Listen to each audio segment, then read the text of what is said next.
Hi, my name is Marc Megna. I'm the Chief Body Architect and Trainer at Anatomy at 1220 in South Beach, Florida. Now I'd like to talk about economizing your workout time.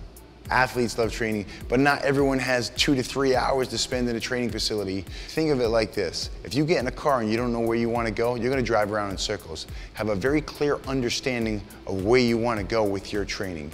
I always like to think about my training program for the day in 3 parts. Number 1, the dynamic warm-up. Number 2, the meat and potatoes, which is where the work happens. And number 3, the cool down and the stretch. I use the keep it simple, stupid method. I want to keep everything very simple and make sure it's very efficient to make sure that I am ready to hit my training session hard.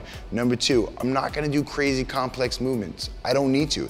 I need to do the basics very well. And number 3, once you do your training, you've done your training. You need to make sure that it's simple, it's efficient, and get out of there.